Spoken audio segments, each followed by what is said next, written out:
원장님도 요즘 뭐 스트레스 많이 받고 계시나요?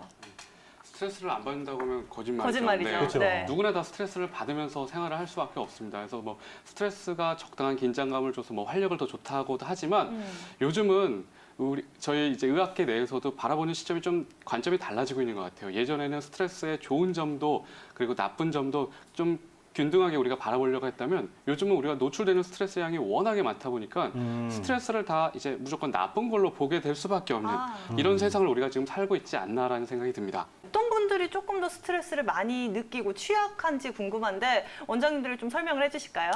쉽게 말하면 네. 피곤하신 분이 스트레스에 취약할 수밖에 피곤한 분이요. 없습니다. 예, 그러니까 쉽게 말해서 우리가 감기에 안 걸리려면 면역력이 좋아야 되잖아요. 그쵸. 스트레스를 똑같이 누구나 지금 똑같은 환경이 있더라도 더 스트레스를 예민하게 느끼는 거는 결국 내 몸이 지금 피곤해서 예민해져 있을 때 그걸 더 느끼는 거거든요. 결국 체력이 좋으면 스트레스를 당연히 덜 느낄 수가 있는 거예요. 그래서 평소에 체력 관리를 잘하는 게 결국은 정신 건강으로도 이어질 수밖에 없는 거고요. 그렇죠. 반대로 이런 경우도 있습니다. 저희 한의원에는 이제 산모분들도 많이 오세요. 출산을 하시고 네. 뭐 산후조리를 위해서도 오시고 아니면 이제 뭐 아기를 보는 과정에서 뭐 손목에 통증이 심하셔서도 아니면 허리가 아프셔서도 많이 오시는데 보통 산모분들이 오시면 저한테 이런 말씀 많이 하세요. 요즘 스트레스를 너무 많이 받아요. 아기가 밤에 깨서도 힘들고 또 육아라는 새로운 환경에 적응하는 것도 너무 힘들고 몸도 힘들고 마음도 힘들다고 하셔서 막상 이런 산모분들을 검사를 해보잖아요.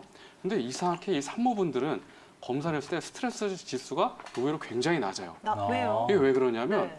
내 몸은 너무 피곤하지만 아이를 보면서 육체적으로 너무 피곤하고 힘들지만 이 아기가 주는 행복감이 또 어마어마한 거예요. 그게 스트레스 해소가 되는 맞아요. 거군요. 그래서 이미 그걸로 아이한테도 이미 힐링을 받고 있어서 이 스트레스에 취약한 거는 꼭 무조건 우리가 본인이 생각하는 거는 또 실제로 내 몸이 느끼는 거는 다를 수도 있다는 뜻이죠. 네. 신기하네요. 이건 또 무엇보다 네. 서혁진 원장님이 경험을 해봐서 잘할 것 같은데 육아 스트레스 어떻게 벗어나셨나요? 만만치 않았습니다. 이게 네. 저희 애기들은 이제 6살, 3살이라 그나마 이제 좀 편해졌었는데 네. 처음에 애기가 너무 잠 안 자고 하면 몸이 피곤하니까 그렇죠. 본의 아니게 뭐 저도 그렇고 이제 와이프도 그렇고 예민해지다 보니까 네. 그러다 보니까 이제 트러블이 또 생기기도 했었죠. 하지만 뭐 잘 극복해서 잘 살고 있습니다, 지금은. 또 이렇게 스트레스 때문에 악화되는 질환들 어떤 분들 많이 보셨나요?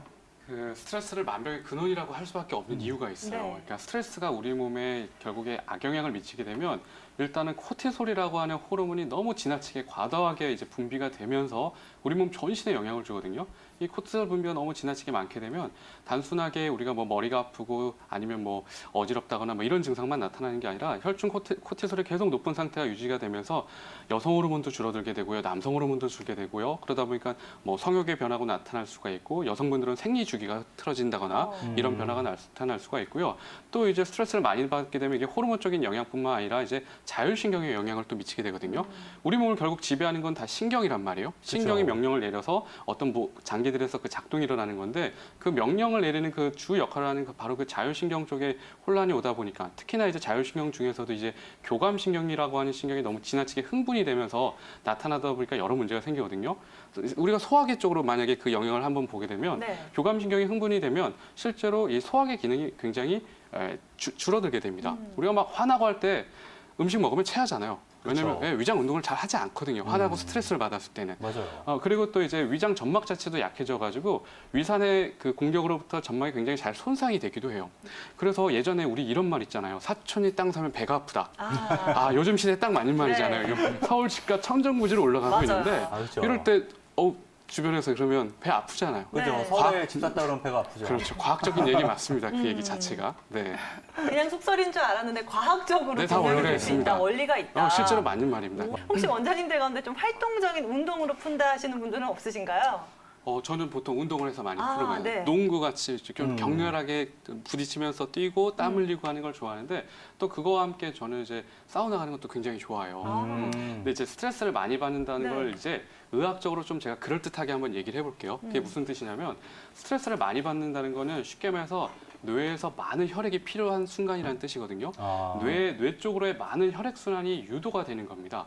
그러다 보니까 뇌세포에서 많은 혈액을 통해서 혈당을 많이 소모를 해야 되기 때문에 소모되는 만큼 우리가 단계 땡기는 거예요. 그래서 아까 빙하나 소복에서 맞아요. 케이크 같은 거 좋아하시는 네. 이유가 다 그런 이유 더 때문에 당겨요, 그럴 맞아요. 때는. 더 단 게 먹고 싶잖아요. 그런 이유 때문에 우리가 이제 혈당이 떨어져서 우리가 맛있는 걸 더 찾게 되는 건데요. 네. 근데 이거를 거꾸로 해석을 하게 된다면 혈류량이 다 머리 뇌 쪽으로 쏠린다는 거는 쉽게 말해서 머리에 열이 받는다는 거거든요. 우리가 머리 열 받는다, 네. 뚜껑 열린다도 역시 다 맞는 말이에요. 그래서도 예, 그래서 거꾸로 우리가 건강하려면 한의학적으로는 두한 조결, 그러니까 머리는 시원하고 발 쪽이 따뜻해야 된다고 했거든요. 그래서 저는 사우나를 갈 때 어떻게 하냐면 이거는 체질에 관계없이 어느 분이든 다 저는 꼭 하셨으면 하는 부분인데요. 대부분 가면 사우나 가서 뜨거운 곳에 가서 오래 앉아 계시거나 네. 아니면 사우나 그 안에 들어가서 땀을 정말 누가 이기듯이 그래서 경쟁하듯이 굉장히 땀을 많이 흘리시잖아요. 그 방법보다는요. 이 온탕에 들어갔을 때는 반신욕이 좋아요. 왜냐하면 배 아래쪽으로 따뜻한 혈액순환이 되는 게 중요하기 때문에 그렇고요. 냉탕에 들어갔을 때는요. 저는 흔히 잠수하라고 말씀드립니다. 머리를 물속에 넣어서 머리 쪽에 오늘 동안 과부하됐던 열을 식혀주는 거. 그게 굉장히 도움이 되거든요. 더 좋은 방법은 실은 노천탕을 가는 방법이에요. 우리가 특히나 겨울철이나 이런 데 일본에 노천탕 있는 곳으로 우리가 또 여행을 가시잖아요. 실제로 그게 이 스트레스 관리에서는 굉장히 또 도움이 되는 방법이거든요. 그래서 제가 봤을 때는 이런 목욕법만 잘 활용하셔도 평소에 스트레스 관리하는 데는 꽤 좋은 컨디션을 유지할 수 있는 좋은 방법이 될 것 같아요. 혹시나 이 한의학적 관점에서는 또 어떤 치료 방법들이 많이 도움이 될까요? 제일 좋은 약을 소개해 드릴 수밖에 없을 것 같은데요. 네. 스트레스에 제일 좋은 약은 실은 공진단입니다. 아, 공진단 들어보셨나요? 들어봤죠. 많이 네. 들어봤죠. 공진단이 한약 중에서도 가장 고가의 약으로 알려 있고 가장 귀한 약으로 알려 있는 약이 바로 공진단인데요. 공진단에 4가지 약재가 들어갑니다. 그중에서도 가장 핵심이 되는 약재가 바로 이 사양이라고 하는 약재인데요. 이 사양이 바로 이 스트레스로 지친 뇌를 활성화시켜주는데 굉장히 도움이 많이 됩니다. 그렇기 때문에 실제로 공진단을 굉장히 꾸준하게 열심히 챙겨 드시는 분들 중에 그래서 어떤 회사의 임원분들, 대표분들이라던가 아니면 항상 좀 긴장된 생활을 많이 하는 직업을 갖고 계신 분들, 뭐 연예인분들도 마찬가지일 것 같고요. 그리고 또 정신적인 노동을 많이 하시는 분들도 역시 공진단을 많이 챙겨 드시거든요. 또 공진단은 또 장점이 뭐냐면 예전에 우리 이런 말이 많았잖아요. 한약을 먹으면 그 효과가 한 달, 2달이 지나야지 나타난다. 근데 실제로는 또 그렇지는 않거든요. 특히나 공진단 같은 경우는 실은 없어서 못 먹습니다. 하나를 먹으면 바로 좋아지는 걸 느낄 수가 와. 있기 때문에 컨디션이 일단 좋아지는 게 네. 바로 느껴지거든요. 그래서 저는 공진단을 실은 제일 먼저 추천해 드리고 싶긴 해요. 네, 시청자님 안녕하십니까? 네, 네, 어깨 통증 때문에 많이 힘드신 거죠, 지금? 네네. 지금 3교대 근무를 하시는 것 자체도 이 통증의 굉장히 원인일 것 같아요. 그러니까 네. 저희 의사들도 이제 병원 생활할 때 이제 3교대를 할 때 굉장히 힘들어 하잖아요. 역시 네. 병원에서 또 근무하신다니까 아마 저희와 굉장히 비슷한 유사한 생활 패턴을 갖고 계시는 것 같은데요.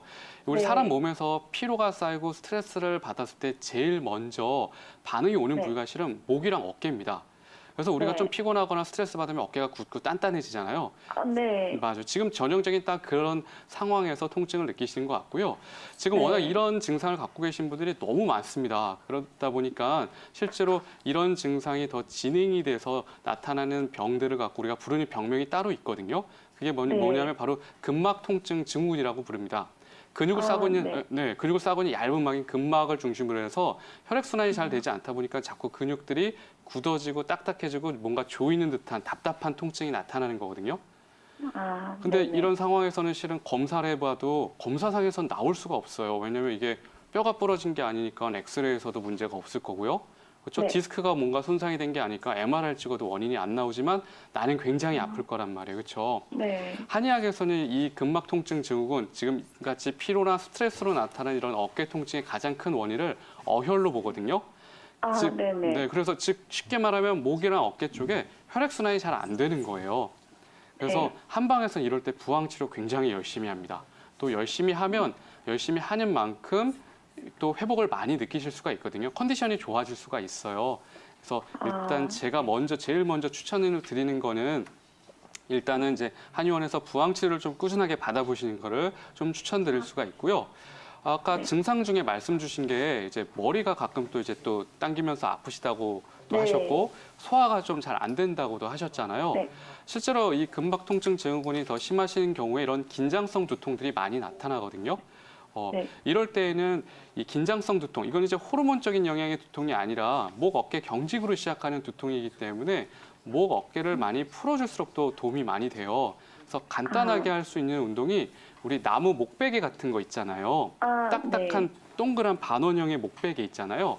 아, 네. 네, 그거를 목에다 베고 잠깐 누우신 다음에 좌우로 도리도리 운동을 많이 해보세요. 그러면 이 도리도리 운동이 원래 실은 디스크 예방 운동이거든요. 목 디스크 예방 운동인데 긴장성 두통 환자분들은 이 동작을 하면서 목이랑 어깨 근육이 같이 많이 풀려지기 때문에 두통도 또 같이 줄어드는 효과가 있어서요. 제가 봤을 때는 집에서는 이런 간단한 이런 동작 운동을 해보시면 좋을 것 같고요. 마지막으로 이제 소화 쪽 얘기를 조금 더 해본다면 이 스트레스 받고 막 이럴 때 먹으면 자꾸 체하죠. 아, 네네. 안 먹는 게 나아요, 실제로 그럴 때는. 예, 아. 억지로 먹을 필요 없습니다, 사람. 네. 예, 요즘 우리 못 먹어서 사는 시대 아니잖아요, 그렇죠? 아, 다 네. 지나치게 먹어서 오히려 우리가 살찔까 봐 걱정하는 시대이기 때문에 만약에 네. 좀 스트레스를 받아서 너무 내가 뭐 먹기도 싫다 아니면 또 우리 그럴 때도 있잖아요. 아, 이 사람이랑 먹으면 더 기분도 안 좋아서 더 체할 것 같다. 아, 네. 안 먹는 게 낫습니다. 그래서 차라리 속을 비워주고 컨디션이 좋아진 다음에 식사를 하시는 게 아마 건강 관리에도 더 도움이 되실 것 같아요. 서혁진 원장님, 네. 실제로 이렇게 뇌졸중이 찾아오고 나서 의식을 회복하고 나면 바로 뭐 치료나 뭐 재활에 좀 돌입을 해야 되는 건가요? 맞아요. 누구나 제일 피하고 싶은 질환을 몇 가지 꼽는 다음에 이 뇌졸중이 빠지지 않을 겁니다. 네. 그쵸. 어르신들도 제일 무서워하는 게 결국 이 뇌졸중 같은 중풍, 치매잖아요. 그렇죠? 맞아요. 그래서 골든타임이 분명히 있는데요. 결국 이제 뇌출혈이나 뇌경색 같은 이런 뇌졸중 손상이 있게 되면 뇌세포 자체가 쉽게 말해서 죽는 겁니다. 그러면 그 세포가 뇌세포가 담당하던 그런 여러 가지 기능들에 이제 문제가 되는 건데 다행히도 우리 몸에는 우리 뇌에는 이 한 부분이 고장이 나면 그 부분의 역할을 대신을 해서 다른 뇌세포에서 그 역할을 하거든요. 그런 걸 우리가 좀 의학적으로는 뇌 가소성이라고 부릅니다. 바로 이런 기능이 있기 때문에 우리 몸 스스로가 이 손상된 부분을 대체하는 이런 능력이 있기 때문에 그래서 재활 치료가 필요한 거예요. 근데 환자분들이 막상 중풍이 갑작스럽게 찾아오고 어떤 마비 증상이라든가 여러 불편 증상이 나타나면 자포자기하기가 쉬워요. 그래서 주변의 가족분들의 응원과 격려도 굉장히 많이 필요하고요. 실제로 열심히 치료 받으신다면 10% 정도의 환자분들은 뇌졸중 이후에도 전혀 이분이 중풍이 걸렸는지도 모를 정도로 회복하는 분도 있고요. 80% 정도는 일상생활에 불편함이 없는 정도까지도 회복이 되는 경우가 있지만 반면에 10% 정도의 중풍 환자분들은 실제로 마비로 인해서 일상생활 자체가 불가능한 이런 상태로 빠질 수가 있거든요. 근데 이런 후유증을 최대한 막기 위해서는 결국 치료 시기가 제일 중요합니다. 그래서 적어도 발병 이후에 안정기가 찾아오면 적어도 3에서 6개월 이내 적극적인 재활 치료를 해야 되고요. 이 시기를 놓치면 막상 그 이후에 열심히 치료한다고 해도 기대하시는 효과를 좀 보기 어려울 수가 있습니다.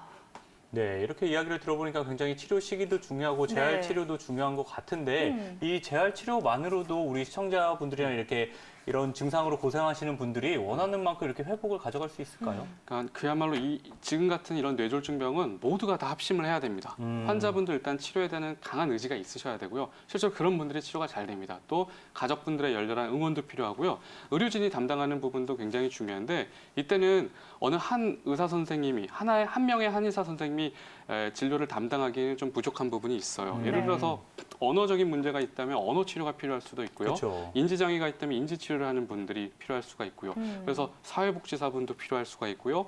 재활 치료를 도와주는 물리치료사 분도 필요할 수가 있고요. 네. 그래서 보통 이제 중풍 후유증으로 이제 재활 치료를 하시는 분 같은 경우에는 이제 통원 치료를 하면서 이제 병원에서 이런 물리 치료라든가 재활 치료들 그리고 언어 치료를 한다면 한의원에서는 이제 침 치료라든가 뜸 치료라든가 때에 따라서는 한약 치료 같이 이게 각자의 그 파트에서 갖고 있는 장점들을 잘 활용한 치료들을 복합적으로 했을 때 보다 좋은 효과를 기대하실 수 있을 것 같습니다. 서혁진 원장님, 아무래도 이런 시기일수록 제철 과일도 잘 챙겨 먹고 음식도 신경을 써야 될 것 같은데 어떤 것들이 도움이 될 수 있을까요? 과일적으로는 실제로 가을에 보면 배가 익잖아요. 배가 네. 맛있어요. 그렇죠? 오.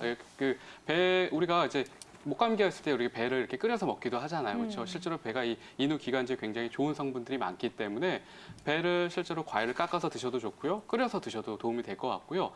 결국 이제 호흡기 점막을 튼튼하게 하는 방법, 감기를 예방하는 최고의 방법은 면역력을 높이는 건데요. 한의학에서 면역력을 높일 수 있는 가장 대표적인 한약이 바로 경옥고입니다. 그래서 저는 이제 저희 병원의 감기 때문에 그리고 또 자꾸 감기가 반복되거나 그 또 더 큰 폐렴 같은 증상으로 진행이 돼서 걱정이 돼서 오시는 환자분들에게는 항상 제가 이제 경옥고를 추천을 해드리거든요. 이 경옥고는 그야말로 이 인후 기관지의 점막의 점액을 충분하게 제공해서 이 숨길 자체를 촉촉하게 도와주는 약재이기 때문에 경옥고 복용도 한번 생각해 보셔도 좋을 것 같아요.